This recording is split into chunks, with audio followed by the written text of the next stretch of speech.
Ladies and gentlemen, please be seated. The program is about to begin. The program is about to begin. Please take your seats.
Ladies and gentlemen, may we please have your attention? Tonight's program is about to begin. Thank you for your attention.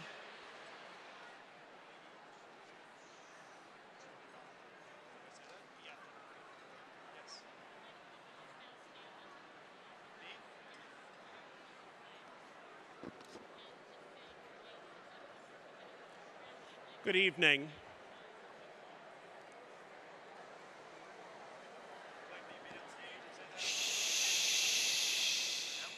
Good evening. I'm Andrew Solomon, President of PEN American Center.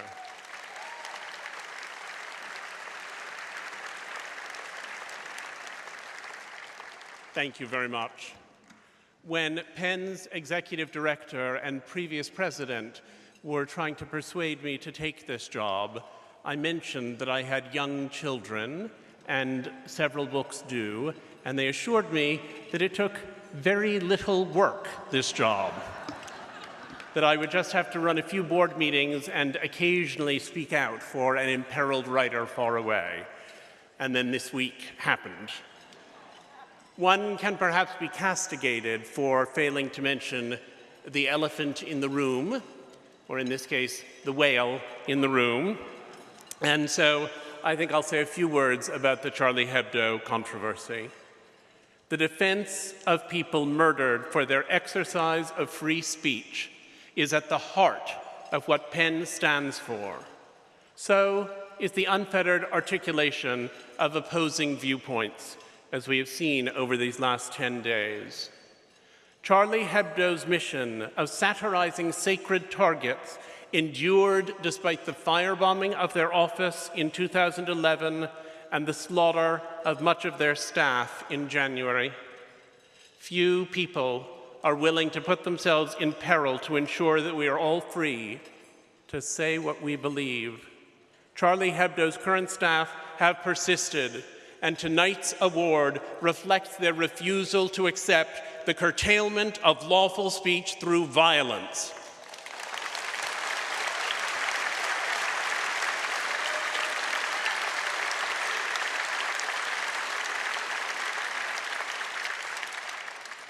Words are not deeds, says Shakespeare's Henry VIII. But I would disagree. Hate speech is dangerous. Nazi rallies, the Ku Klux Klan, so great darkness, and my time in Rwanda taught me how propaganda can be used to inspire ordinary people to extraordinary and horrific acts. Most of the writers in this room wouldn't write if we didn't believe in the power of words for good. And if one accepts that capacity, one must also recognize their potential to inflict damage. But at PEN, we defend free speech above its contents. The suppression of controversial ideas does not result in social justice, nor is it a constituent of freedom. I came of age in the time of silence equals death, the rallying cry of 1980s AIDS activists, and I have come to believe that muteness is more toxic than speech. Silence equals death. There is a radical brilliance in saying what you have been told not to say in order to make it sayable. Most of us gathered here tonight can say what we want. Many have ready means to disseminate what we say. Our privilege comes with an obligation to those whose speech is disallowed. But we fight for global free expression out of more than noblesse oblige. Until we are all free, Emma Lazarus wrote 150 years ago, we are none of us free. The wide embrace of human diversity implied in those words is our purpose here. Enforced silence denies the contiguity between our inner and our outer selves. We bewail Ilham Tohti and Liu Xiaobo because they remain imprisoned in China. We are offended on behalf of Saudi blogger Raif Badawi, sentenced to 10 years in prison and 1,000 lashes for insulting Islam. We are horrified by the hacking to death of American citizen Avijit Roy, killed in Bangladesh because of his qualms about what he called the virus of faith. Some will find lines by these writers with which they strongly disagree, as some disagree with Hebdo. But nothing these men and women have written can justify the silencing of their voices, nor compromise our respect for their glittering audacity. Our concern, however, is not only for those who cannot speak, but also for those who cannot hear. That number includes ourselves. For all our vaunted American freedoms, we are impoverished by these constrictions. We have seen the National Security Administration engaged in massive interception of our email, which compromises writers' sense of freedom, as evidenced by a recent PEN survey.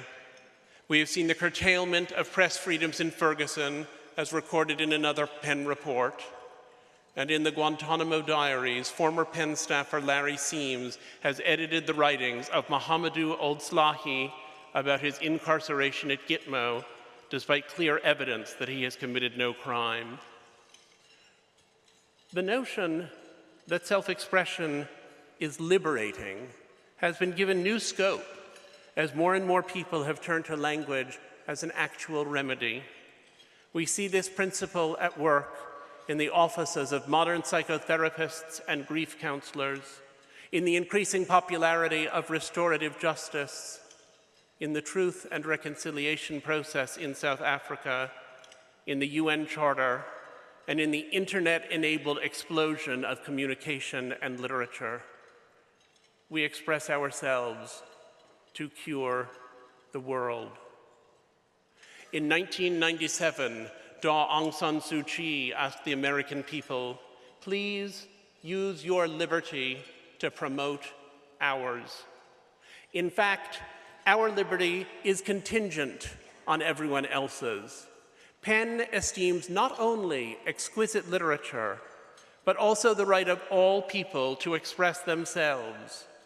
In fighting to sustain the freest possible expression here and abroad, we are engaged not in two separate projects, but in a single battle for the open exchange of ideas. Because without the deepest choice of words among the widest population, we cannot be our authentic selves. PEN stands proudly at the intersection of language and justice. We will be the literary voice in the movement for human rights and the human rights voice in the domain of literature. Thank you.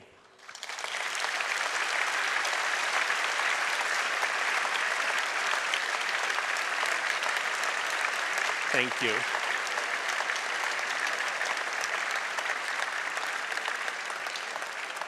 Thank you very much. And on to business.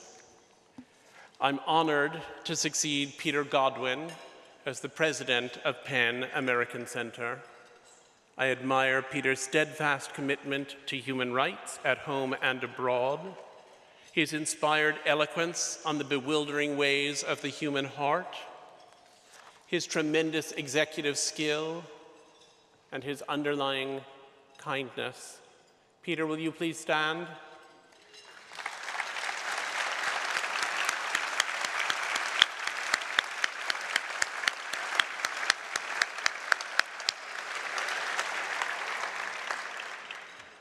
Among Peter's best moves was hiring Suzanne Nossel as executive director.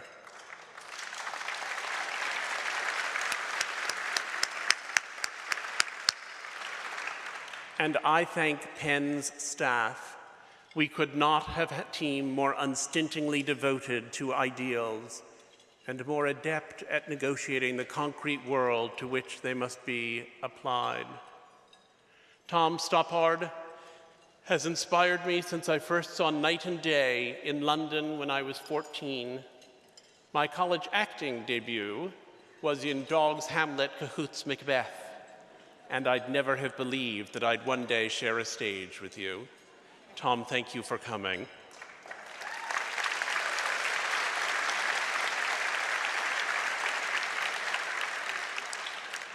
The 2015 Jerry Leiber Freedom to Publish Award goes to Irina Balakonova, founder of the Russian publishing house Samokat, who defiantly publishes work featuring gay characters despite the law criminalizing the promotion of homosexuality.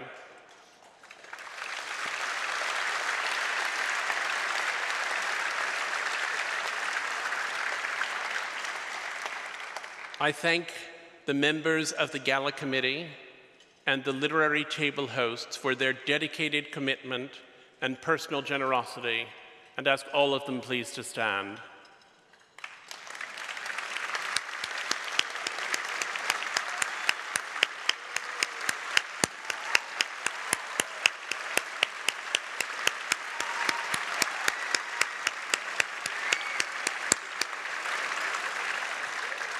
You have done the best and noblest work of any committee in PEN's history, and I'm happy to announce that at tonight's gala, we have raised over $1.4 million.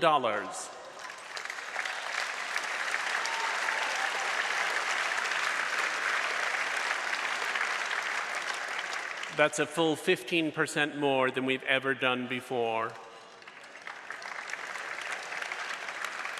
And leading that effort, always, is Annette Tappert,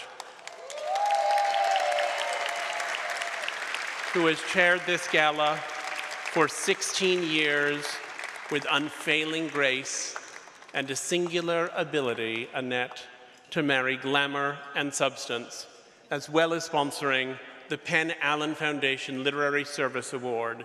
You are the one who has made this occasion into the triumph it is, and I'm pleased to give you a signed first edition of Rosencrantz and Guildenstern in recognition. Thank you. Thank you so much. And as a trustee of the PEN American Center, as a writer who is a member of PEN, and having been part of this gala for 16 years, I have never been more proud of PEN than this week. I am truly honored for this award. Thank you, everyone at PEN. Thank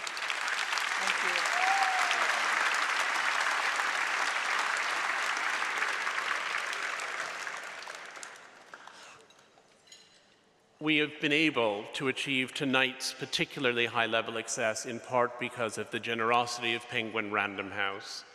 And so it is with particular gratitude that I now confer on Markus Dohle, CEO of Penguin Random House, the status of Publisher Honoree.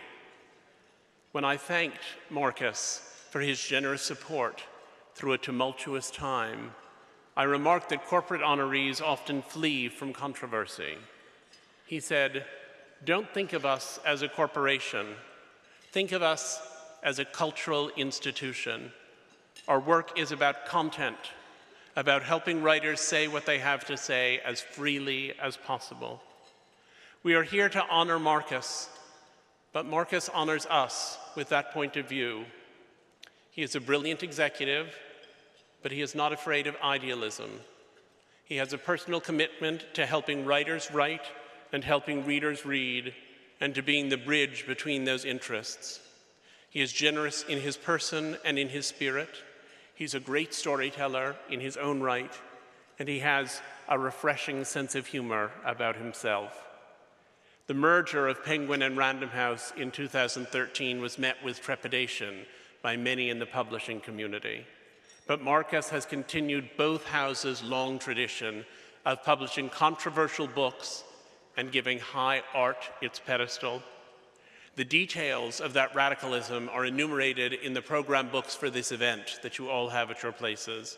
To me, it falls now to salute Markus and Penguin Random House for connecting a diversity of writers with readers around the globe.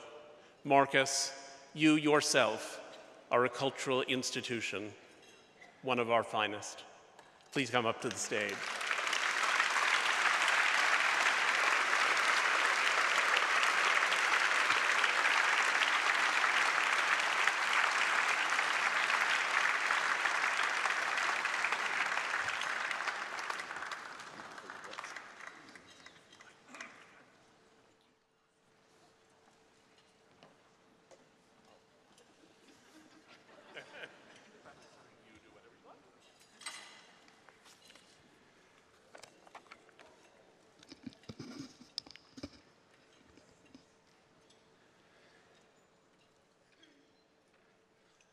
What an awe-inspiring setting for this important evening.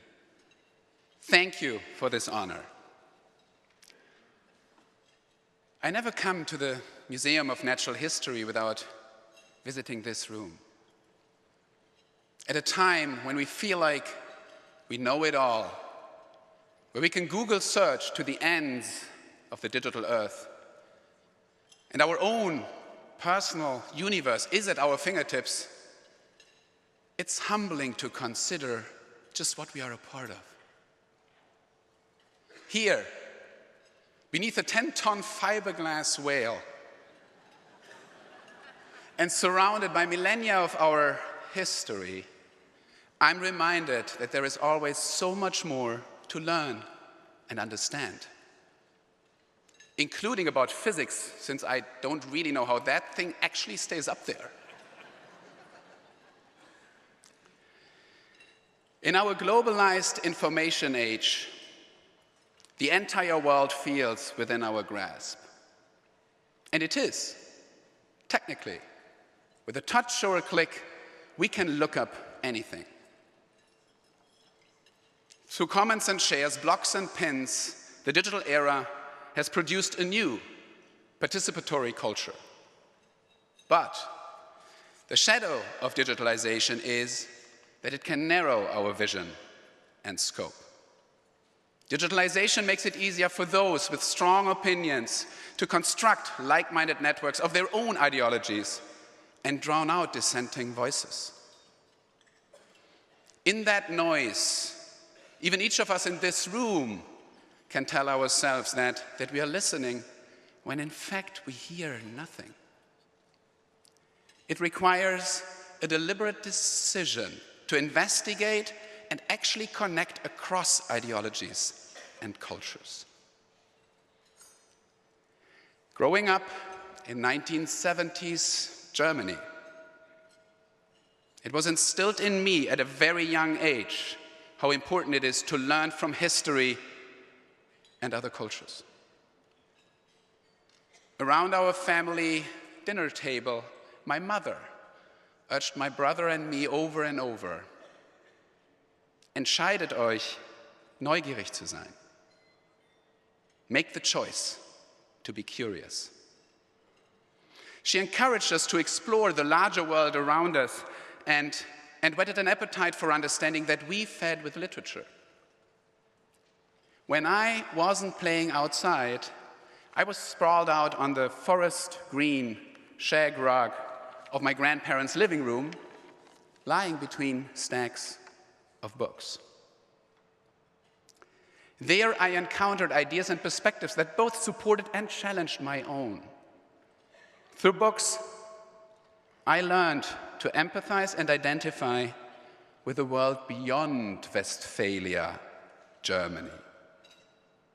In so doing, I realized that I too was part of a global community. To express ourselves and connect with others is a human need and a human right. And there are many, many stories and ideas that cannot be expressed in 140 characters or less. Between creative voices and curious minds, publishers are an unmatched conduit. As publishers, it is our job to ensure that diverse, vital voices get the platform and audiences they deserve. Through publishing robust, uninhibited texts, we can promote the dialogue necessary to make truly free expression and understanding the standard. At Penguin Random House, we support bringing to life and bringing to light the stories, opinions, and ideas that can awaken a reader's desire and ability to see things from a different perspective. By making our content available in more than 100 countries and using the opportunities that come with digitalization, we are extending literature's reach to more readers than ever before. In any format, books are not just another package of data bouncing around the planet. Long-form reading immerses us in narratives that can cut through predispositions and spur cultural dialogue on a far deeper level. As a boy, one of my favorite books to read on that green rug was The Little Prince. There is a scene after the journeying prince arrives on Earth when to cure his loneliness, he climbs a mountain, certain that he'll be able to see everyone on the planet. At the top, he yells out, but only his own voice calls back to him. He tries to befriend the voice, but it's just an echo, and it continues to repeat what he says. The dismayed prince walks away, dejected by this planet where he can hear nothing but himself. Can you imagine a world dominated by a single voice? Thankfully, we don't have to. In PEN, we have an unwavering partner in that crucial mission to preserve the diversity, availability, and culture of books. At a time of extraordinary challenges to free expression, there is an increasing importance and necessity for their work. We are proud to join with PEN in celebration of writers through PEN World Voices Festival and in support of all perspectives, no matter who or what may try to silence them or drown them out with echoes.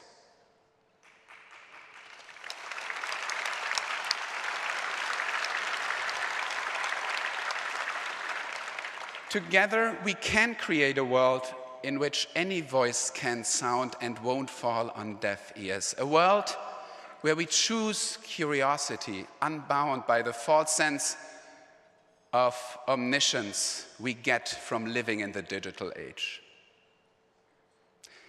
Ted Sorensen, speechwriter for JFK, once remarked that it was no coincidence that in Latin, liber means both book and free. Through books, we can bring greater freedom to both the individual and our global society. Books can set us free. Thank you.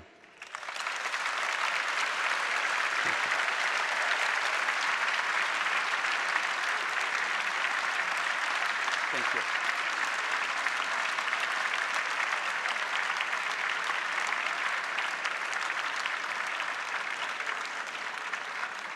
The program will resume after dinner.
how to do it.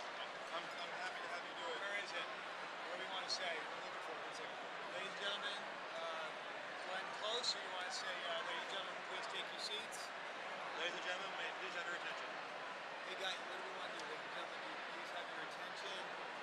Please take your seats. We're not going to begin the program, but ladies and gentlemen,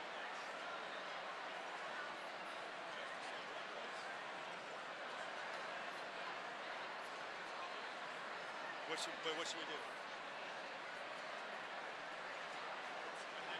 please take your seats. We're about to begin.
Ladies and gentlemen, the program is about to resume. Please take your seats.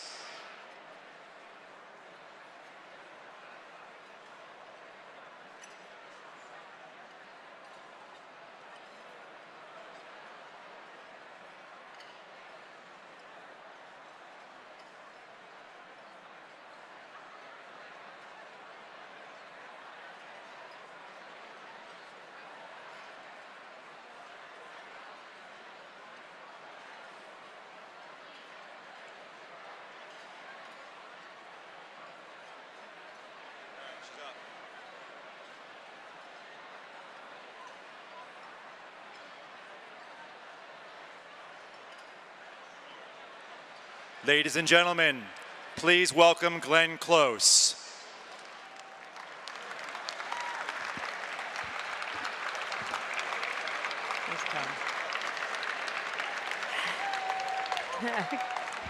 Good evening. How do I put these? How honored I am to be up here tonight paying tribute to Sir Tom Stoppard.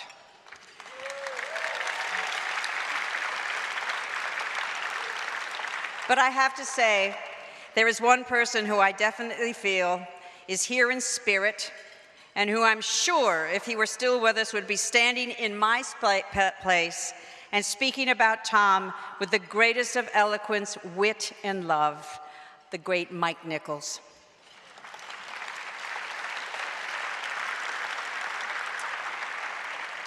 In 1984, 10 years into my career, I had the thrill of arriving every day at rehearsals for The Real Thing to find Mike and Tom sitting behind adjoining tables at the front of the rehearsal room.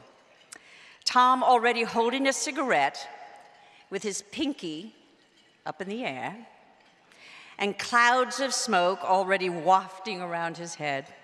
There is nothing more sexy than Tom Stoppard nursing a cigarette. Oh, what bliss that was. What a privilege to witness and benefit from their extraordinary wit and friendship and their seamless collaboration. And then after we opened, I had the thrill of not only being in Tom's astonishing play, but of having the luxury of listening 8 times a week for 6 months to a particular set of words put in a particular order that still thrills and moves me even more today, 31 years later. I won't quote the whole speech, just the end, because I feel it brilliantly describes the essence of Tom's writing. Maybe Brody got a raw deal, maybe he didn't, I don't know, it doesn't count. He's a lout with language. I can't help somebody who thinks, or thinks he thinks, that editing a newspaper is censorship, or that throwing bricks is a demonstration while building tower blocks is social violence, or that unpalatable statement is provocation while disrupting the speaker is exercise of free speech. Words don't deserve that kind of malarkey. They're innocent, neutral, precise, standing for this, describing that, meaning the other. So if you look after them, you can build bridges across incomprehension and chaos. But when they get their corners knocked off, they're no good anymore. And Brody knocks their corners off. I don't think writers are sacred, but words are. They deserve respect. If you get the right ones in the right order, you can nudge the world a little, or make a poem which children will speak for you when you are dead.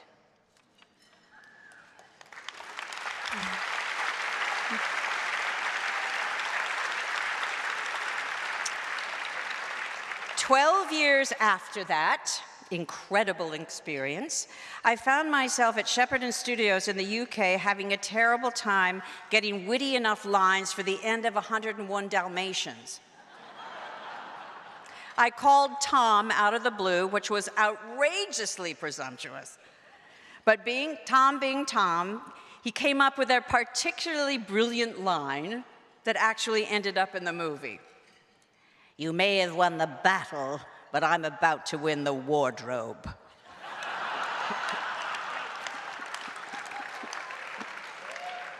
It actually was mentioned in a review. Then, 6 years after that, I was in a production of A Streetcar Named Desire on one stage at London's Royal National Theatre, while The Coast of Utopia was playing on another stage. On the nights that Shipwreck Part 2 was playing, I happened to be in my dressing room at the precise moment that another magnificent Stopparian monologue was being performed. I would dial the intercom into that theater and listen every time. I quote, "Little Kolya, his life cut so short." No, not at all. His life was what it was. Because children grow up, we think a child's purpose is to grow up. But a child's purpose is to be a child. Nature doesn't disdain what lives only for a day. It pours the whole of itself into each moment. We don't value the lily less for not being made of flint and built to last. Life's bounty is in its flow. Later is too late. Where is the song when it has been sung, the dance when it's been danced? It's only we humans who want to own the future, too. We persuade ourselves that the universe is modestly employed in enfolding our destination. We note the haphazard chaos of history by the day, by the hour. But there was something wrong with the picture. Where is the unity, the meaning in nature's highest creation? Surely those little streams of accident and willfulness have their correction in the vast underground river, which without a doubt is carrying us to the place where we're expected. But there is no such place. That's why it's called utopia. The death of a child has no more meaning than the death of armies, of nations. Was the child happy while he lived? That is the proper question. The only question. If we can't arrange our own happiness, it's a conceit beyond vulgarity to arrange the happiness of those who come after us. End of quote.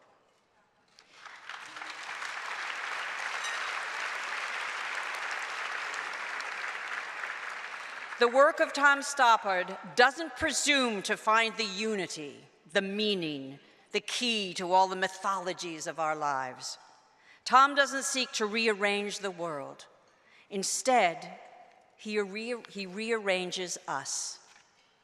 I believe that great writers, the greatest writers, leave us rearranged for the better, forever. They make us happy while we live. Ladies and gentlemen, I am deeply honored to present to one of the greatest, I have to say, to one of the greatest literary artists of all time, to one of the greatest rearrangers of all time, the PEN Allen Foundation Literary Service Award, Sir Tom Stoppard.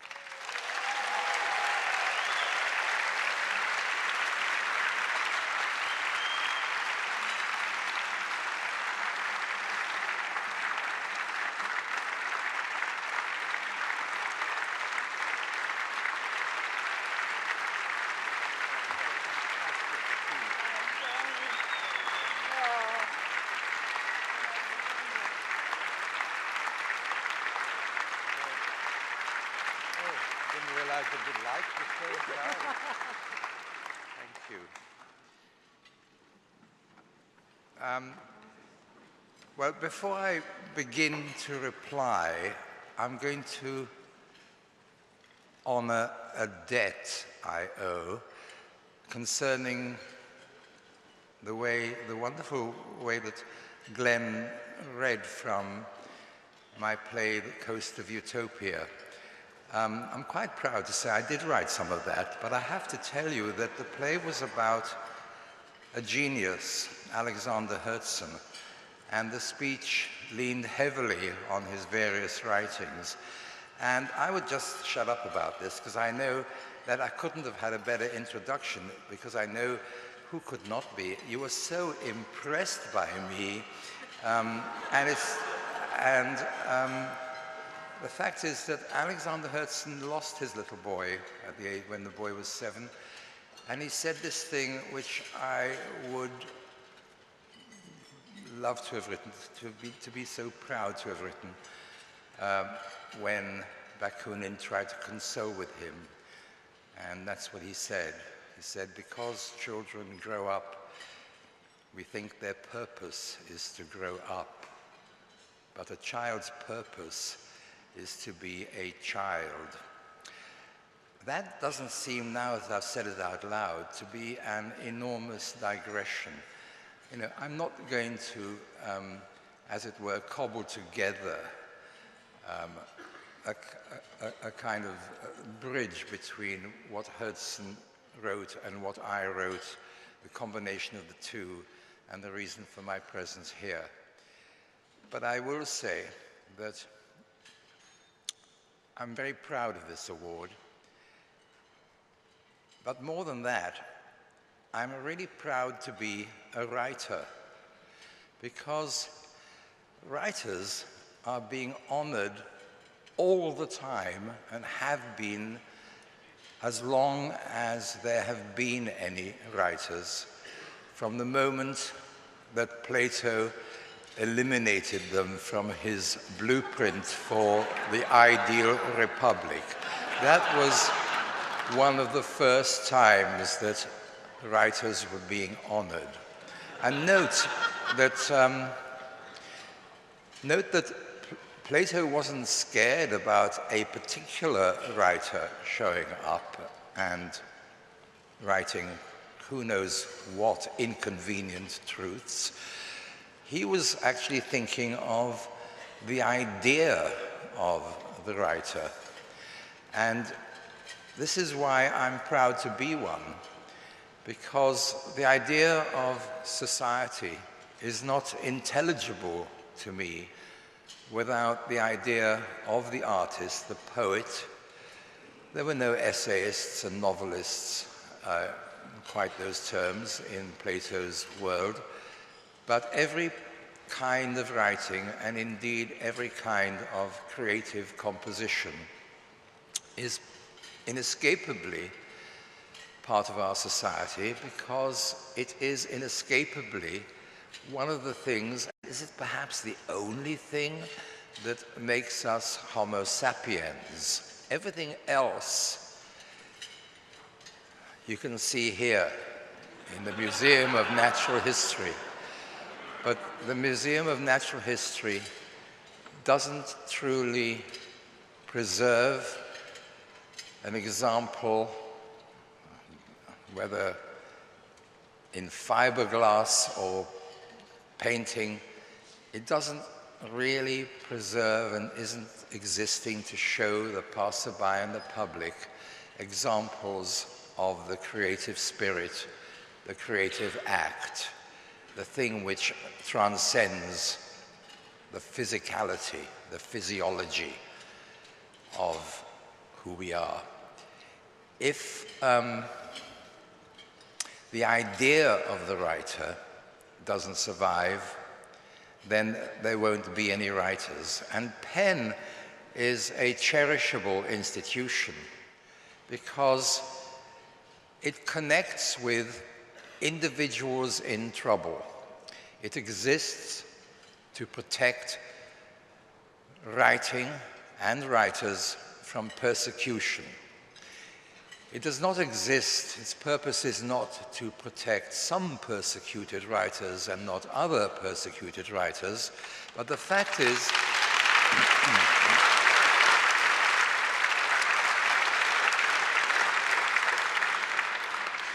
that the moment of contact between PEN as theory and PEN as action requires the individual writer, he or she. It requires a named person who writes. That is certainly where PEN, as it were, lights up. That's where the wheels go round and the electricity starts making the sparks. It draws attention. It draws attention to persecution. That is the purpose. But we know at once that it's not actually to do with the moral worth of an individual. It is to do with the idea of writing, the conception of the artist. We artists, we live in times which are fortunate for us. Art is valued. I always feel that it's overvalued, by which I mean I don't think that it's too big for its boots, but I kind of look around and I'm thinking, yeah, this is great. There's the PEN Writers in Prison Committee. That makes sense. I wonder why there isn't a sort of pastry cooks in prison committee. Or, what is it? What have we got here? Who are we? And the question isn't whether we deserve it. The question is, how are we going to live up to it? And I think we have to live up to it. Jai, I know it sounds so banal, but how else do you put it? You have to be true to yourself. I'm a pluralist in the sense that Isaiah Berlin was a pluralist. He believed that incompatible truths have to survive together. If they end up trying to be a Punch and Judy show, oh my Lord, I don't suppose anybody here knows what a Punch and Judy show is. It's such an English thing. If they end up beating each other up, then neither of them will persist. So all I want to say is, A, thank you very much indeed. I am honestly touched, and I want to mention Annette Tappert exactly, and particularly. By the way, where is my copy of the first edition of Rosencrantz? I don't actually have one. But Annette, if it wasn't for the lights, I could find your beautiful red dress, but because of the lights, I can't. Oh, there you are, come on. Oh, my Lord, it's a second edition. Oh, God. I wasn't expecting a book. Oh, an actual present. It's actually, it says here, the first folio of Shakespeare, but underneath it says Cadbury's. Is that all right? Good. Thank you. Thank you. I'm speechless, and that's not a good position to be when you're speechless. So I'm going to say goodbye with the following, that if we can't live up to what is expected of us, we'll be gone. We just won't be there anymore. And if you want to find us, you have to come here to the Museum of Natural History. Thank you.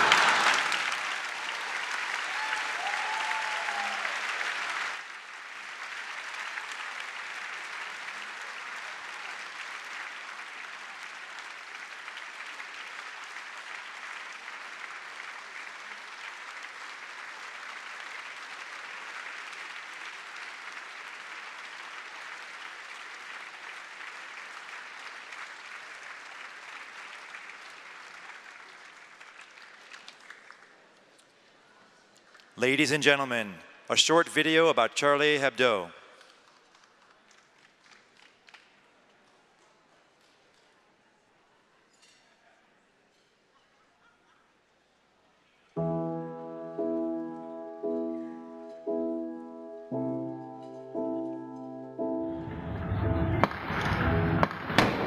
We're learning more about the 12 people killed in yesterday's attack on Charlie Hebdo. Charlie Hebdo. Charlie Hebdo. Charlie Hebdo. Terrorists have attacked the Charlie Hebdo offices. A terrible tragedy. Cartoonists, journalists, police officer were killed in Paris. For the crime of being satirists.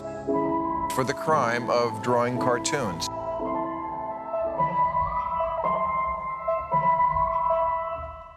It's not the way it's supposed to be.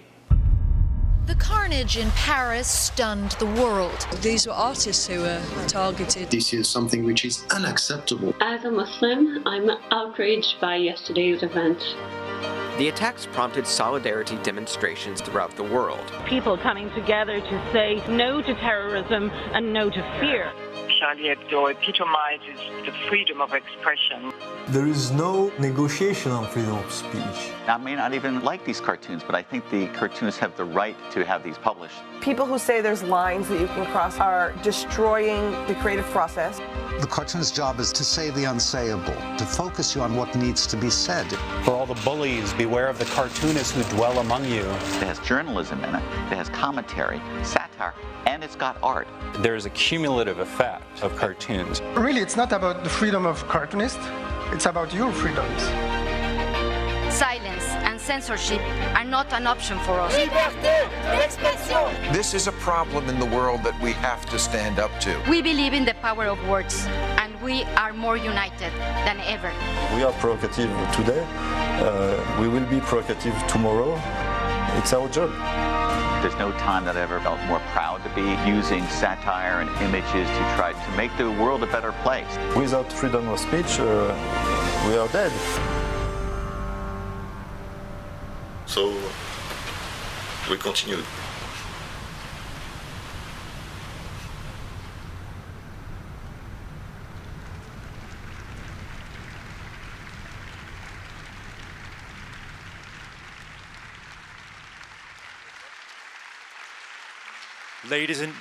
Ladies and gentlemen, please welcome Alain Macambou, French-Congolese novelist based in the US, who's currently teaching out of UCLA.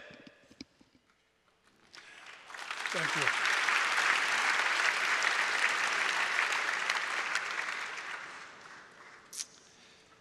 Dear Gérard, Jean-Baptiste, I'm deeply honored to have been asked to present this award to your newspaper, Charlie Hebdo.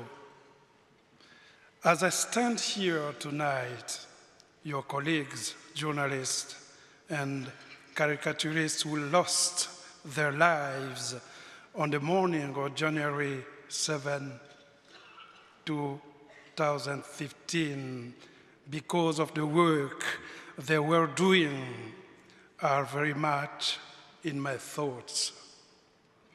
Among those who died was a close friend of mine. His name was Bernard Maris. He had a keen mind and was an accomplished economist and journalist. I miss him a lot tonight. He worked for Charlie Hebdo. He and his colleagues died because they believed there were no taboos when it came to exercising free speech, and that you couldn't simply choose to ignore certain subjects. Dear Gérard and Jean-Baptiste, in Africa, we believe that the dead never really die, that they can be heard in the fire crackling, much like their presence can be felt in this room tonight. I know your colleagues from Charlie Hebdo are here with us, watching us, encouraging us to hold strong in our quest of freedom. But if I accepted to be here among you tonight, it was also because I wanted to underscore to some of my fellow writers the fact that we all belong to one family and that we all committed to freedom of expression. As you can see, I come from a continent on which we still have a long way to go in the face of despotic regimes. In recent days, writers have disagreed on the subject of Charlie Hebdo. I have listened to all those voices who have stated their opposition to Charlie Hebdo receiving this prestigious award. But I also believe one needs to understand the very specific nature of these types of satirical forms found in France and in a number of European countries.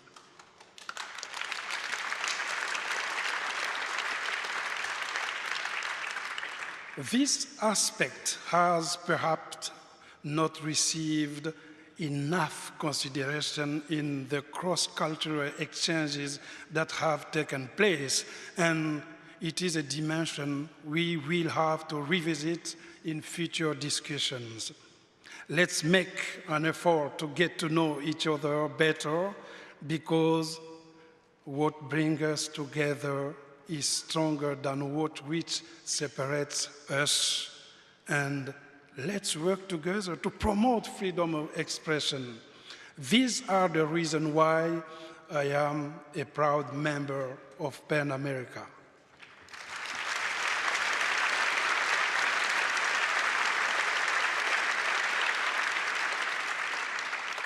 And maybe you don't know Gérard and Jean-Baptiste. I would like to invite now a special guest.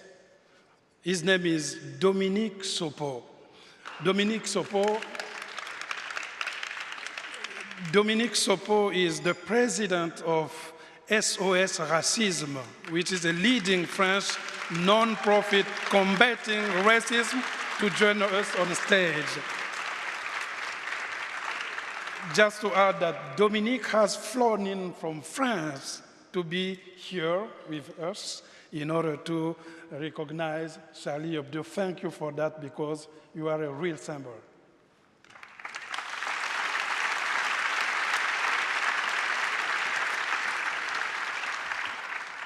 Thank you.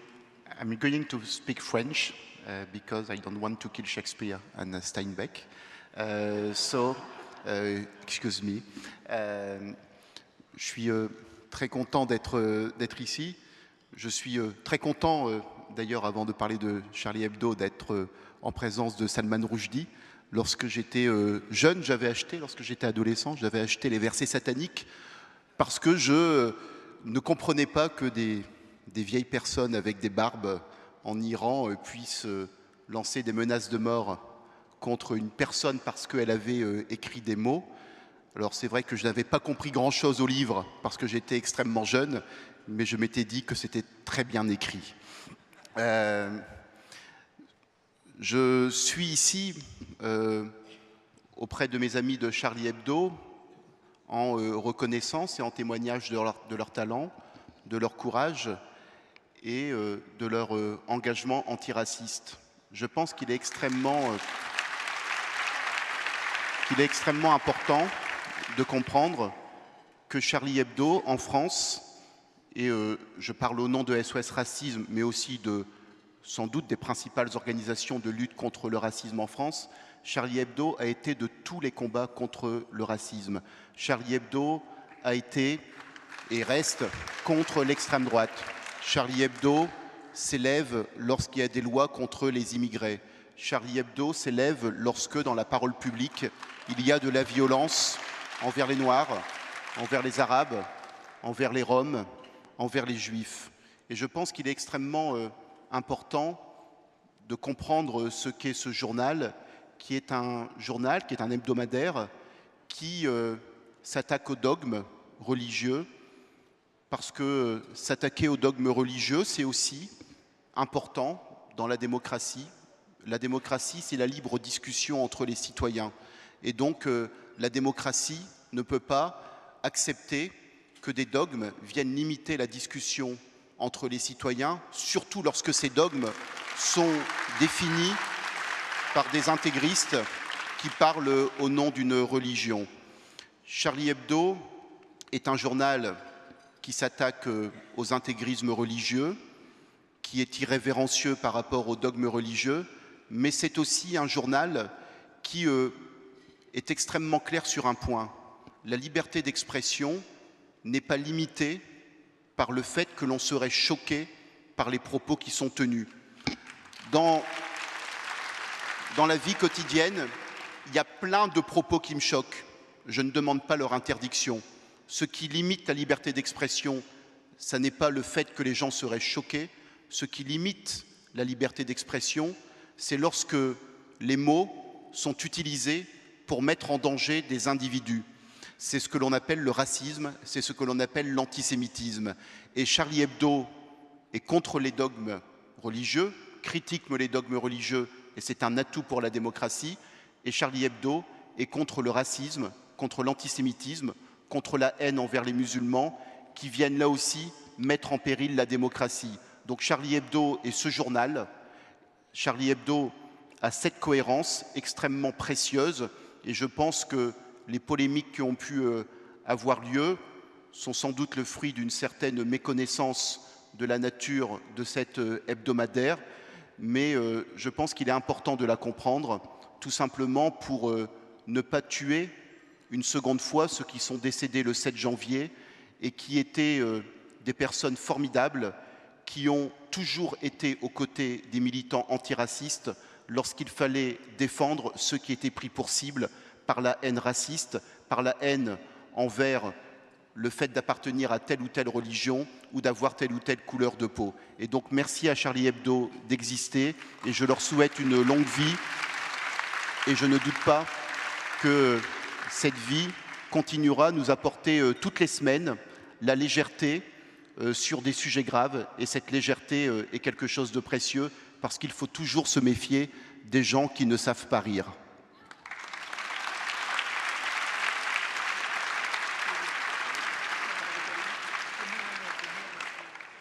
I'm very, very happy to be here tonight, and I'm particularly glad to be able to speak here in the presence of my friends from Charlie Hebdo. And also, I was especially honored to have the opportunity to meet with Salman Rushdie before we began this evening.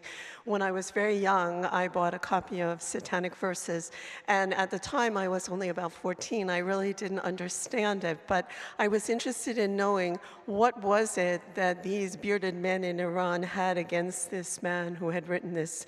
And I think that I didn't really understand the words, but I understood the power that was behind them. I think that for us tonight in honoring Charlie Hebdo, we honor the magazine, we honor the talent and the courage of the people who work for it, and above all, we honor their anti-racist commitment, which has been consistent throughout their existence. Charlie Hebdo in France is something that has stood for the anti-racist voice in many kinds of combats, whether they be combats that are due to religious dogma, whether it be rising up against anti-Semitism, against violence against Jews, against the Roma people, against Arabs. Charlie Hebdo is always in the forefront of all of these battles, and this is understood, and every organization, I speak both on behalf of my own organization, SOS Racisme, but also for all the other organizations. We know this. We know that they're there every week, ready to come to the fore and to attack any kind of religious dogma, because dogma is the enemy of democracy. And in a democracy where there is dogma, this dogma will attempt to silence voices. And whenever this exists, whenever there is dogma, whenever there is any kind of religious fundamentalism, this has to be countered by freedom of expression. This is what's important, expression. And by freedom of expression, it's important to know that the expression cannot be limited only to words that don't shock us, but they have to also include those words that are capable of shocking us and that do shock us. And what happens is that what limits freedom of expression is that words are used to put individuals in danger. And this is what is at the heart of racism. So we stand with Charlie Hebdo by raising a polemic like this.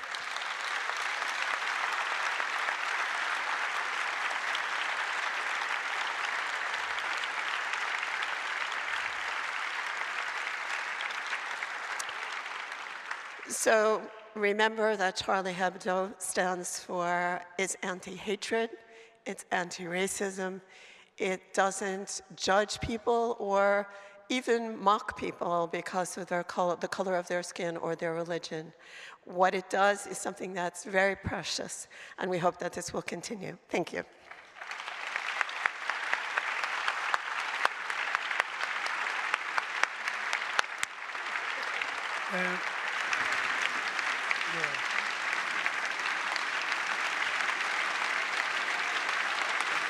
Gérard Briard and Jean-Baptiste Toré.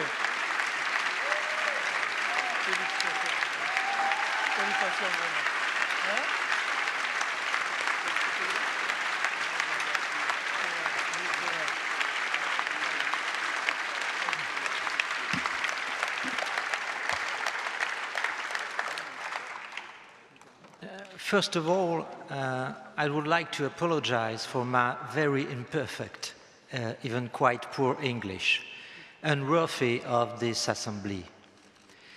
I first had in mind to do this speech in French, but I thought twice and decided to do it in English, even if it makes me look like an illiterate. It's my first time in New York.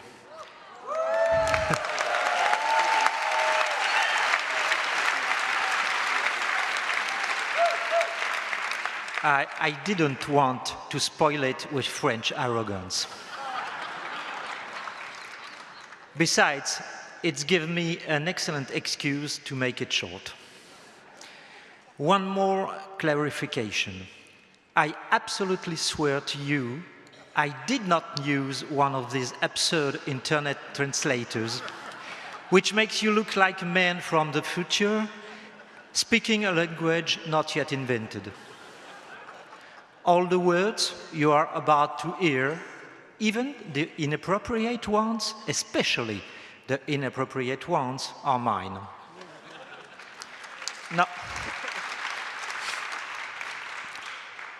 Now it's time to be a little more serious. Jean-Baptiste and I are very proud to be here and to receive this prestigious award, even if some seem to think that giving us this award is an outrage. Thank you so much for those who support us. I would like to say a few words about us, about Charlie Hebdo. Before January 7, we were a team of journalists, columnists, and cartoonists producing a little satirical newspaper most parts of the world ignored, except when the Prophet Muhammad jumped out of the news. A little newspaper with less than 20,000 readers and only 8,000 subscribers. Our concern was finding a way to survive and to go on, while facing continual accusation of being provocative and offensive. But it's the function of satire being provocative and offensive, is it not? We even were portrayed as racists, although Charlie Hebdo has always fought all forms of racism since the very beginning.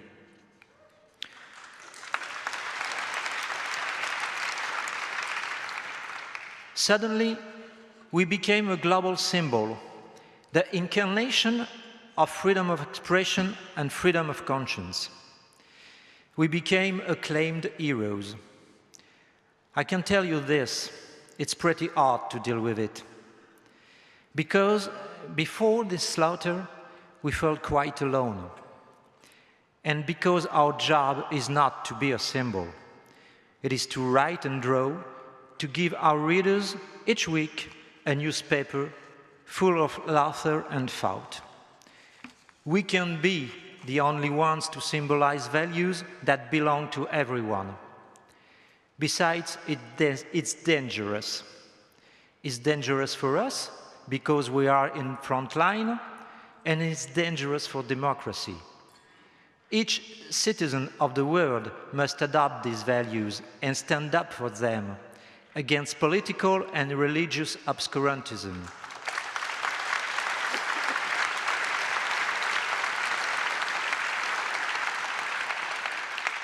The more we are, the weaker they are. Fear is the most powerful weapon they have. We must disarm them. They don't want us to write and draw, we must write and draw. They don't want us to think and laugh, we must think and laugh. They don't want us to debate, we must debate. Being here tonight, we contribute to disarming them.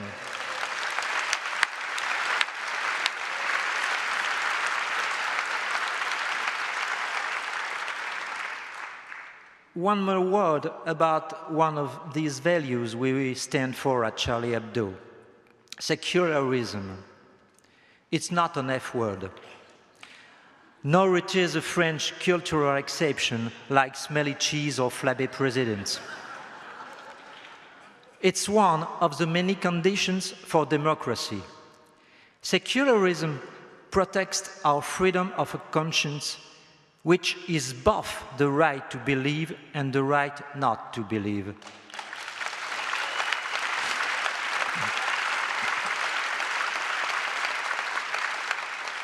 Secularism is not the enemy of religion. It simply says that the state has no religion. The beliefs of citizens are not of its concern, as long as they're not against the law and respect human physical and psychological integrity. More important, secularism keeps religion away from political power, because the law of God, claiming itself as unquestionable and unchanging, cannot be part of political debate. In a democracy, all laws are discussed and may be changed. We must remember one thing: Countries where religious minorities are discriminated and persecuted are often religious states. I will conclude with a few precisions about the Prophet Muhammad and blasphemy. In France, as well as in many other democratic countries, blasphemy is not a crime or an offense. Religious ideas, symbols, practices, and leaders are no more than ideas, symbols, practices, and leaders. Just like other ideas, symbols, practices, and leaders, they can be mocked and challenged. Mocking the Prophet or an Imam is not insulting all Muslims. What about atheist Muslims? What about Muslims who blaspheme? All believers blaspheme. And what about Muslims who prefer to live in a democratic and secure state rather than in a religious dictatorship? I think there are many.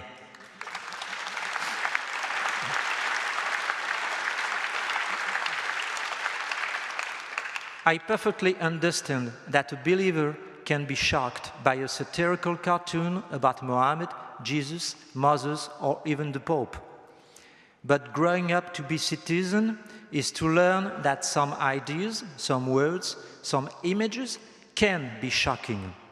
Being shocked is a part of democratic debate. Being shocked is not. Thank you.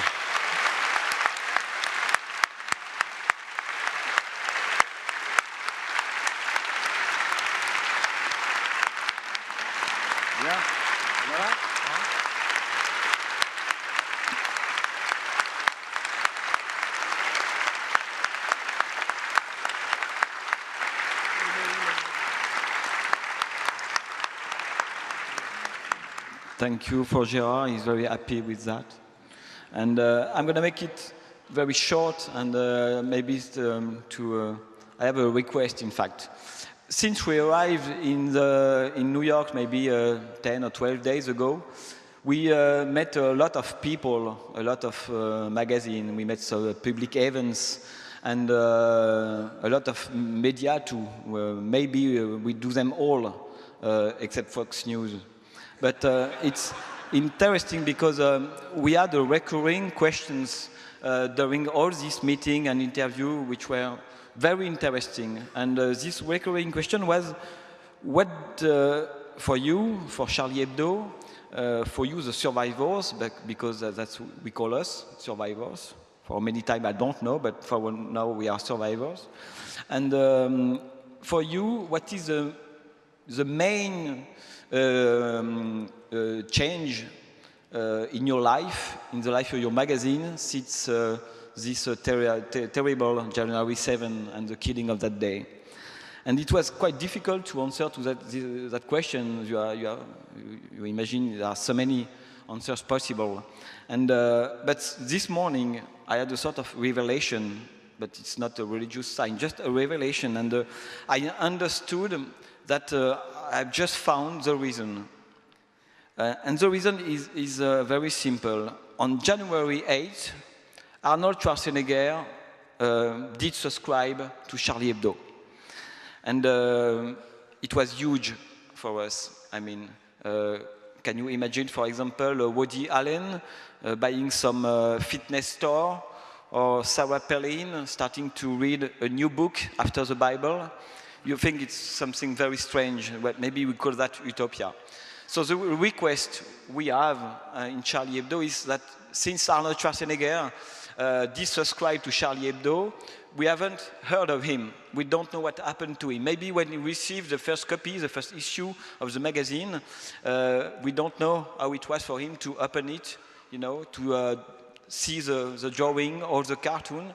And so there is my request, and I think Gérard will be okay with me if you have any clue of what happened to Arnold Schwarzenegger after Charlie Hebdo, please tell us. Thank you very much.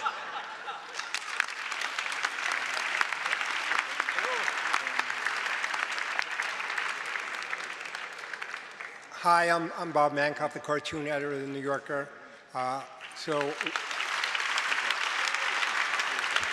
What am I doing here? It's got to be the cartoons. Now, I got to know Jean-Baptiste over the last few days. We exchanged very deep views about shampoos, hair conditioners, and hair mousses. I really did get to know him. I'm so honored really to be here to honor Charlie Hebdo, what's left of Charlie Hebdo, so sadly, because we are honoring, of course, the slain colleagues. And, but one thing I do want to point out is that the attack was targeted on cartoonists, okay? And that wasn't an accident. I do feel that cartoonists, humorists, satirists, jokers are the marginalized group in the defense of the freedom of expression. I do feel that often drawn humor is a second-class citizen in the defense. And I want to really say that it's nice that Charlie Hebdo is up here in the first-class cabin.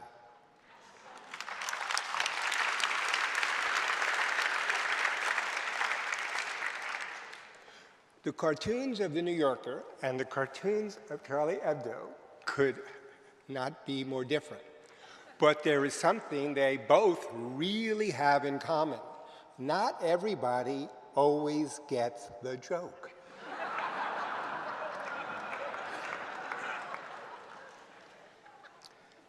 Charlie Hebdo has gleefully ridiculed high-placed ministers, captains of industry, the anti-immigration xenophobes of the National Front.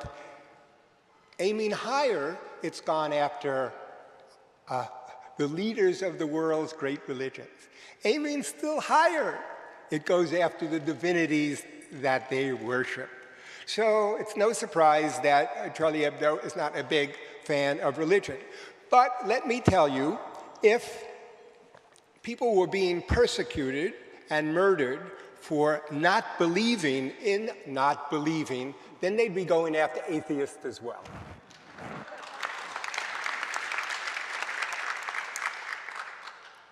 So really, you know, I'm happy to be here. There was no way I was going to back out because, well, frankly, I rented this tux. Cost a lot of money. Worth every penny. It's bulletproof. Now, is that joke out of bounds? Maybe.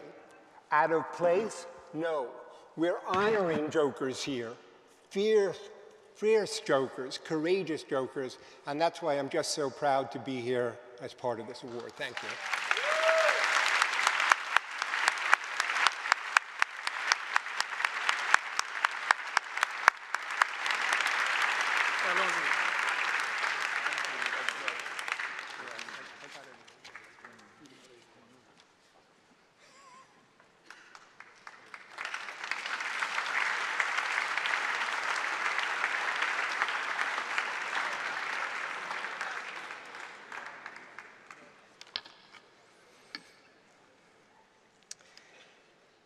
First, I want to, sorry, can you hear me? I'm Suzanne Nossel, Executive Director of PEN, and I want to acknowledge Toni and James C. Goodale. Please stand, Toni and Jamie. Toni has been a leader in PEN and a catalyst for this gala. She helped make tonight at every PEN gala what it is by laying the foundation years ago. And Jamie is somebody who himself could have won PEN Freedom of Expression Courage Award for his role representing the New York Times in 4 landmark First Amendment lawsuits. So they live it, and they have stood by us absolutely unflinchingly, and we're extremely grateful. So with that, I think it's fair to say, to quote Salman, the defense rests. And for those who didn't want to be here and didn't feel comfortable, tutte pardonne. Welcome back. Let's move on together in defense of freedom of expression.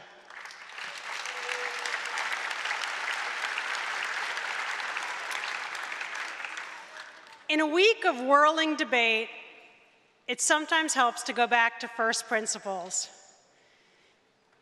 When she was just 17 in 1942, Janetta Sagan joined the Italian resistance.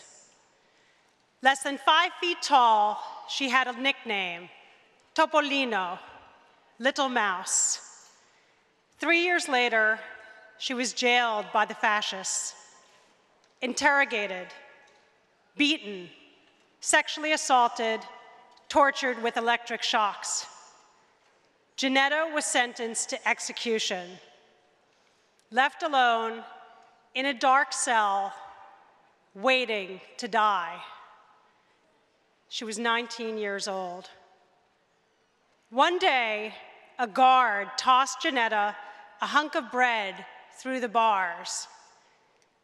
Buried deep inside the loaf was a matchbox and a tiny slip of paper. Janetta struck a match. On the note was just one word, coraggio, courage. At that moment, Janetta Sagan knew she was not alone. Her execution date was set. The very day she was set to die, the resistance smuggled her from prison. She went on to devote her life to showing other prisoners they too are not alone. In the 1970s, she connected with PEN American Center, an organization dedicated to bringing courage to dark places. This week, thinking of Janetta in that cell, music notes started to play in my head. Ben E. King died just days ago. Lieber and Stoller's was an anthem for us all, but could have been written for PEN. When the night has come and the land is dark and the moon is the only light we'll see. While this year's Special Courage Award got some extra attention, it's not the only Courage Award at PEN. There's one we give every year, the PEN Barbara Goldsmith Freedom to Write Award. It always goes to a writer in jail. Over the years, 35 out of 39 jailed recipients have been freed. Let's give a round of applause to Barbara Goldsmith, the committee, and that extraordinary record. Barbara, please stand up. Barbara, right here.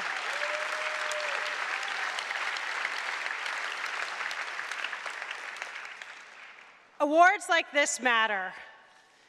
I know two brothers who were captive in Iran's Evin prison, held in a bare room with 10 other men. Because those two were punished for their research and writing, theirs became an international cause. They were eventually freed.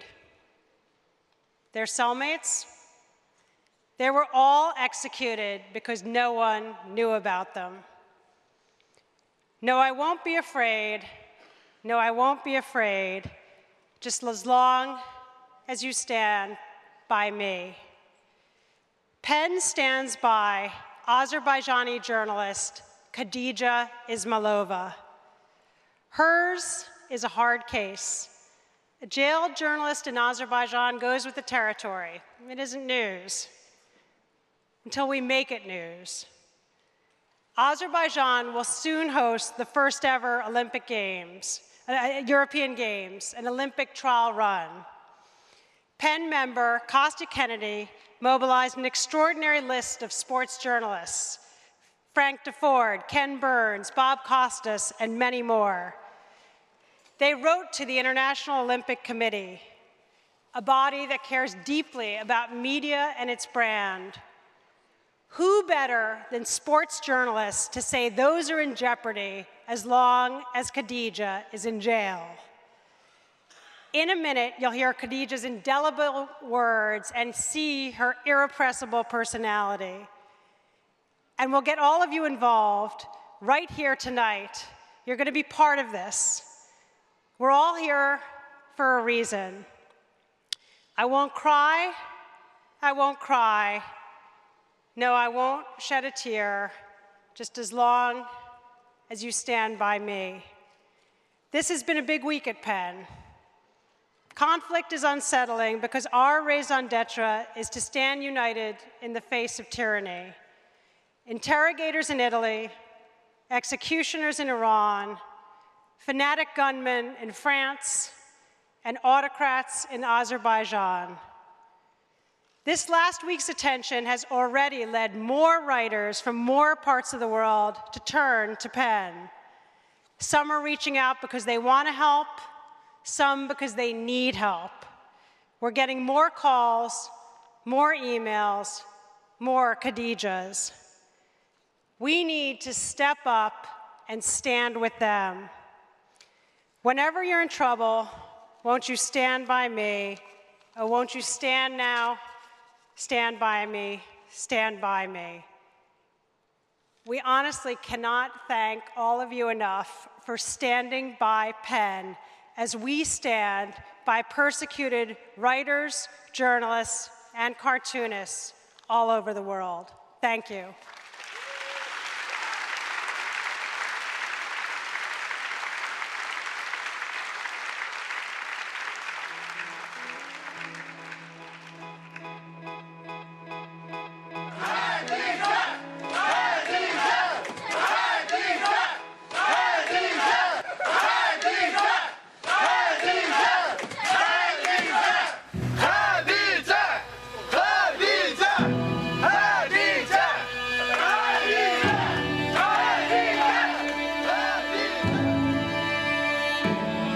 My dear friends, I don't know if this letter will reach you. I have spent 3.5 months in detention. I am facing ridiculous charges.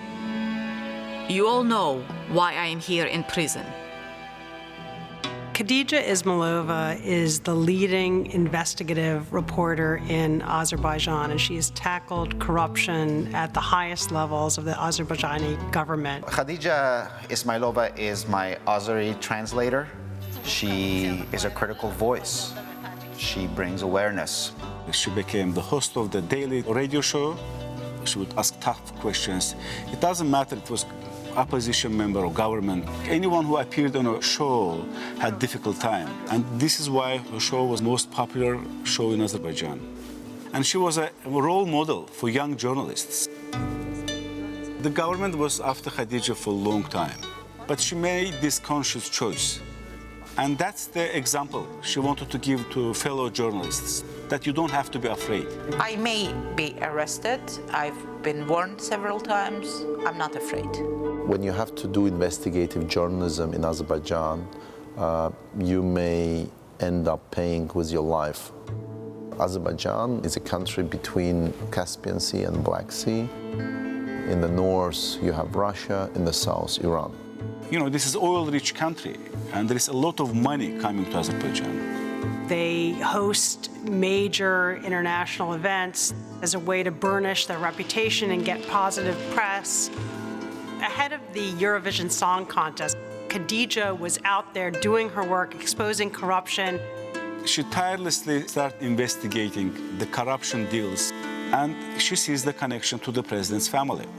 Her investigative reporting really angered, I believe, the president, and that's why she's in jail.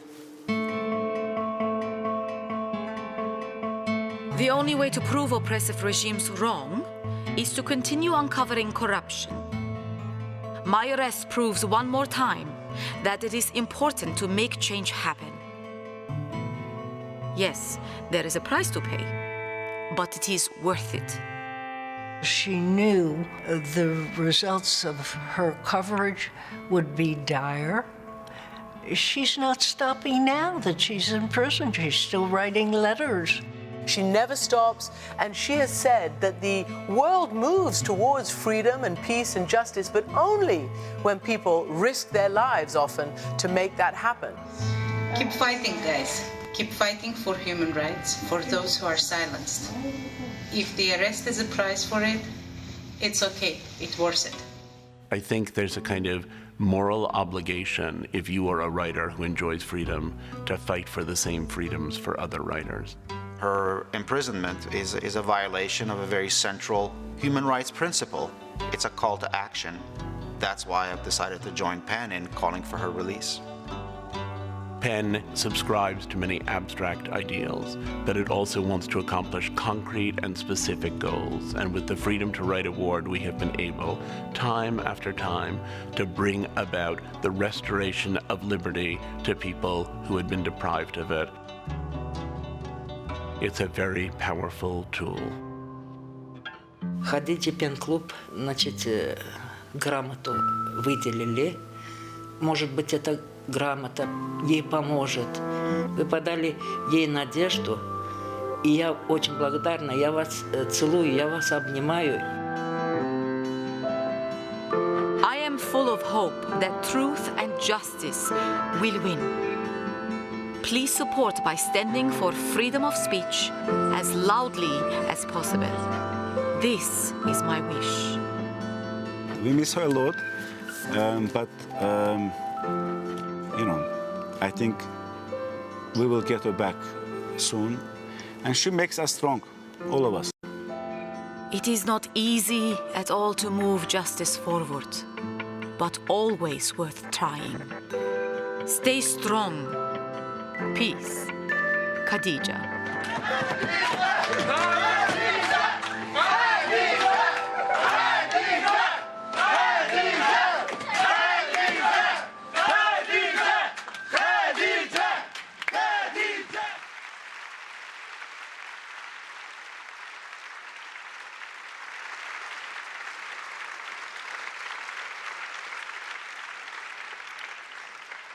Here to accept the 2015 PEN Barbara Goldsmith Freedom to Write Award on behalf of Khadija is her friend who you met in the film and her colleague, Amin Melli. Please come up, Amin.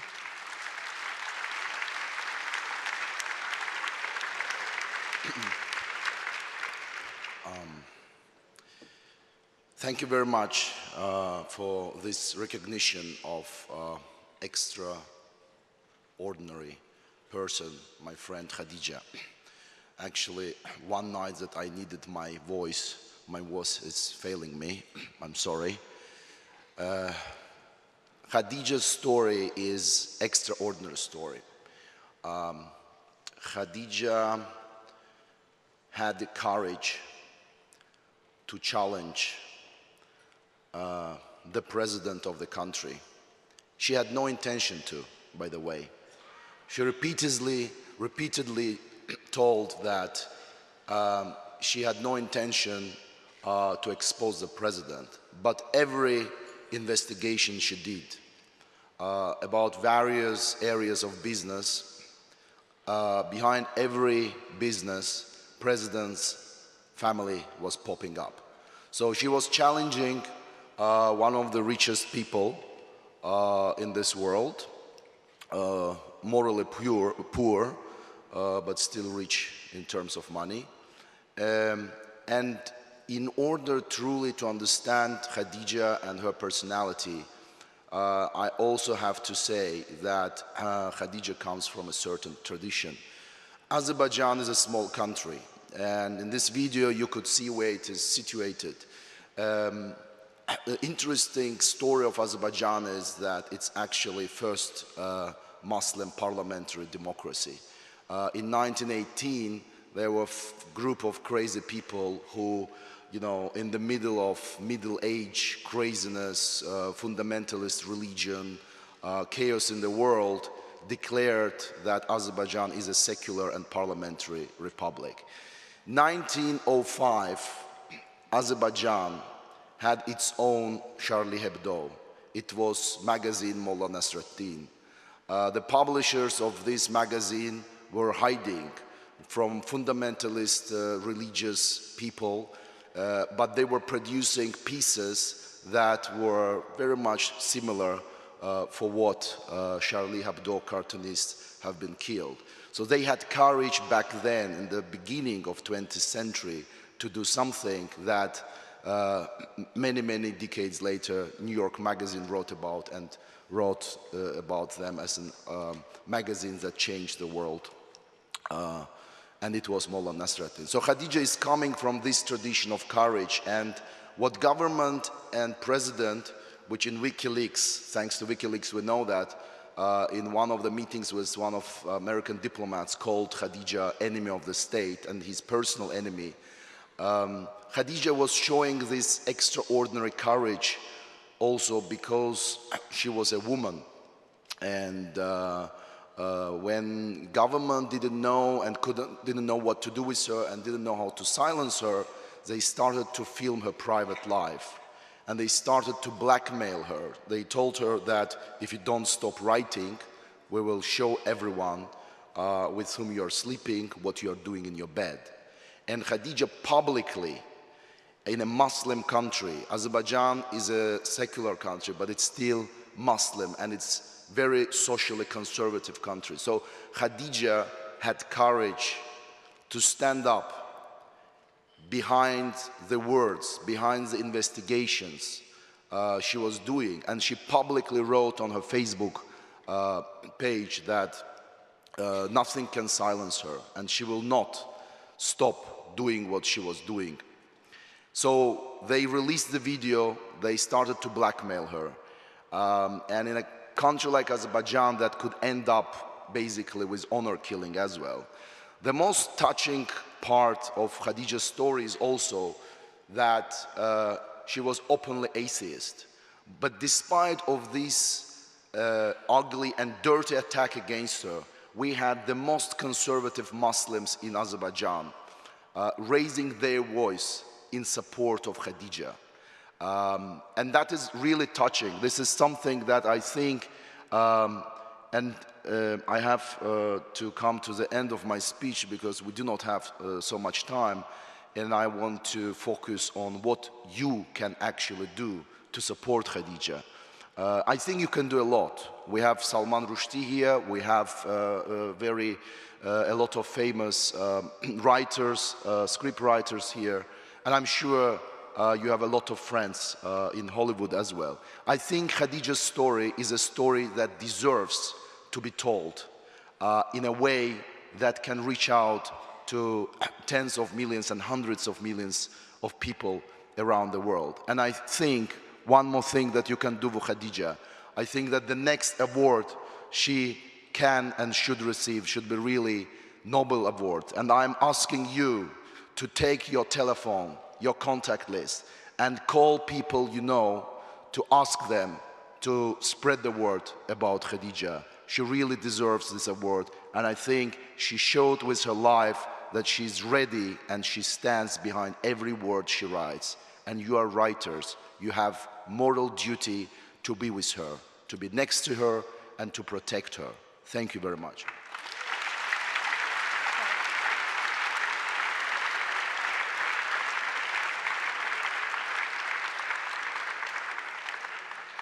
So PEN has been focused in the last few months on satire, and we asked some of the leading cartoonists in this country and around the world to create an original cartoon about Khadija's imprisonment.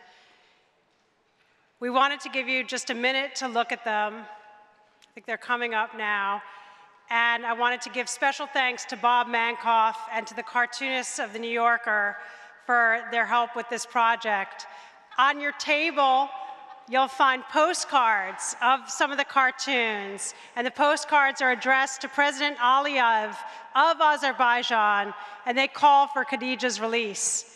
Please, sign your name. You've got a pen on the table for you, and leave the cards on the table. We're going to collect them following the event. And I also want to say, when we conclude the program in just a moment, we're going to ask everyone to join us all the way back at the Roosevelt rotunda. If you can remember where we first started this evening, because it's been a long night, that's where we'll be. And please, please join us for some dessert and a glass of bubbly. And just as we conclude, I want to invite a few friends back up on stage to help out Khadijah's friend, Amin Melli, who has just one last thing that he wants to ask of all of you.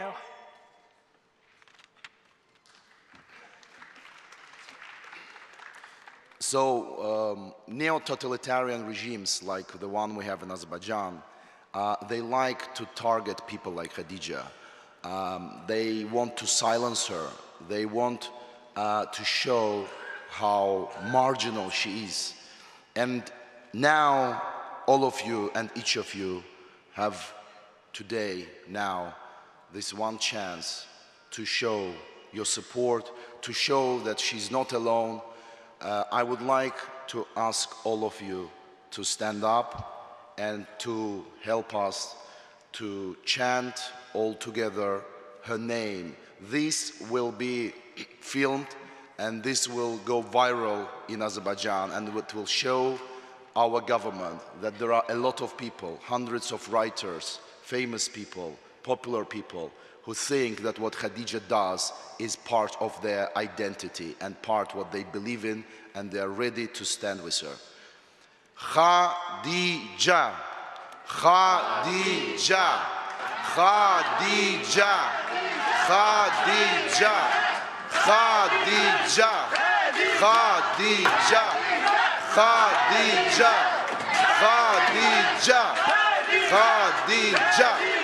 Khadija, Khadija, Khadija, Khadija. Thank you very much.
When the night has come and the land is dark and the moon is the only light we'll see. No, I won't be afraid. Oh, I won't be afraid. Just as long as you stand by me. So darling, darling, stand by me. Oh, stand by me. Oh, stand by me. Stand by me. It's the sky that we look upon should tumble and fall, or the mountain should crumble to the sea. I won't cry, no, I won't shed a tear. Just as long as you stand by me. And darling, darling, stand by me. Oh, stand by me. Oh, stand now. Stand by me. Stand by me.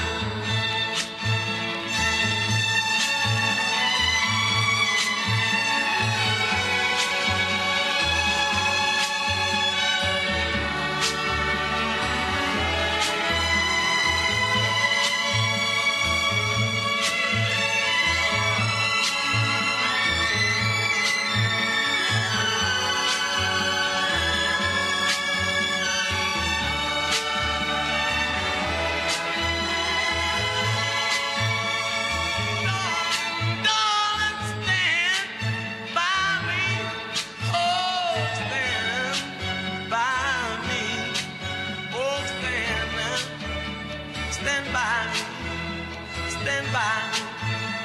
Whenever you're in trouble, won't you stand by me? Oh, stand by me. Won't you stand now? Oh, stand by me. When all of your friends are gone.